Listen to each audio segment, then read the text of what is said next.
Hi everyone, this is Heather Lottinen from the Flourish Academy, where our goal is to empower, educate, and elevate you to create a life that you love through the art and business of photography. In this video, we are going to remove acne inside of Photoshop, but first, please check out our sponsor, YM Camera, for all of your photography needs. And if you're enjoying these videos, please subscribe, leave a comment, and share with your photographer friends. It helps us to produce more videos. I took this image recently, and this was the final photo that I delivered to the client. It has a few minor adjustments inside of Lightroom, color, exposure, etc. But the client responded and asked if I could please remove some of the acne from the side of his face. So I began with the path of least resistance. I always try the easiest thing first to see if it will work. So I'm going to begin by selecting my retouch action. Let's try the retouch close. I'm going to play that action and then select the powder layer, zoom in a little bit with a Command or Control plus, press B on my keyboard in order to select my brush tool. I'm using layer masks here. I have my brush set to white, and I'm going to brush over this, and as I suspected, it certainly helped, but it also removed his beard, and we need to retain that texture. There's the before and after. So I thought that might happen. I'm just going to delete all of those layers and close this action palette.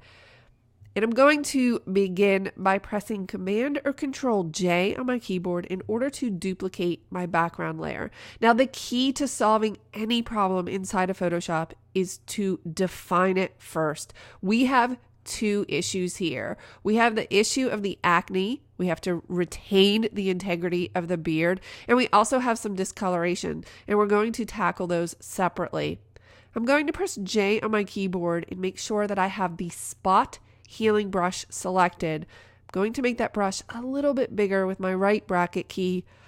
And let's zoom in one more time. Wow, we're really close, but I don't like to be a pixel peeper. I'm going to just start clicking on areas where I see texture issues. I am not looking at anything regarding the color. There's discoloration. I see a lot of purple and magenta, but that's actually not what I'm doing with this tool. I'm looking for anywhere where there's a texture, an indent, or a blemish, and I'm just clicking. I'm just clicking in order to remove that. And as I do this, you might actually be thinking, wow, that does not look like anything is happening. But let's turn that layer off and then back on. In fact, let's zoom out, Command or Control minus, and look at that. So you'll notice that actually that did make a huge difference. So I'm just going to click a few more times, again, looking only for texture, not for the discoloration, because I'm going to address that in just a second. Okay, so now that I've cleaned up some of that, I'm going to create a new blank layer. I am going to press every modifier key on my keyboard. That is Command, Option, Shift, and the letter N. This will give us a new blank layer without any questions. Photoshop will ask us, what would you like to name that layer? Next, I am going to press B to select my brush tool. And I want to select a color, his skin tone. This can get a little bit tricky. So let's choose the color picker and just start to click around. What you're looking for here is obviously something that matches his skin tone in this area. You don't want to select here in the highlight. It's going to be too bright, but you also don't want to select deep in the shadow because it's going to be too dark. And look what I just did there. I actually selected magenta and I did not intend to. So I'm just going to click around until I get a color I like, and that one actually looks pretty good. With my brush tool, I am going to brush over the discoloration of his face. I think that's going in a great direction. I'm kidding. We have to change the blending mode from normal to color. Remember, blending modes are just about how pixels on one layer interact with the pixels below them. Now, this is on a little bit too strong, but you can see what it's done. It has evened out that color and removed the purple and magenta. But of course, we need to drop the opacity on that so it looks a little bit more natural. In order to see this accurately, I think we should zoom back out and hold down Alt or Option on our keyboard and click the visibility icon next to the background layer so that we can turn both of those layers on and off. And don't you think that makes an incredible difference? Zoom in a little bit.